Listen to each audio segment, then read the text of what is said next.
Guys welcome back to my channel. আমি সৌমশ্রী। আজকে আমি দার্জিলিং থেকে ব্লগটা শুরু করছি। দার্জিলিং ম্যাল রোডের ওপরে দাঁড়িয়ে আমি এখন ব্লগটা স্টার্ট করছি। তো আজকে আমি দার্জিলিংয়ে একটু কিছু ঘুরবো, তো সাইট সিনিং। এখানে যেমন জুতে চলে এসেছি, দেন তারপরে আমরা চলে যাবো বাতাসিয়া লুপে। এটা হচ্ছে বাতাসিয়া লুপ।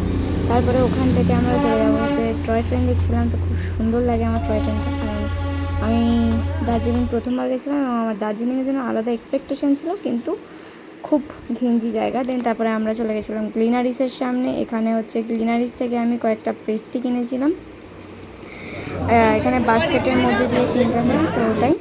আর তো চলো দেখতে থাকো। আর এখানে হচ্ছে ম্যাল রোডের সামনে আমরা বিকেলবেলা বেরিয়েছিলাম, ঘোড়া টোরা রয়েছে এখানে, খুব সুন্দর জায়গা। দেন তারপরে আমরা ম্যাল রোড থেকে চলে গেছিলাম একটা ক্যান্ডি শপে, ওখানে ভেতরটা দেখলাম এবং কিনেও ছিলাম। দেন তারপরে আমরা বাড়ি ফেরার উদ্দেশ্যে, তো এখানে এই লাস্ট ভিউ।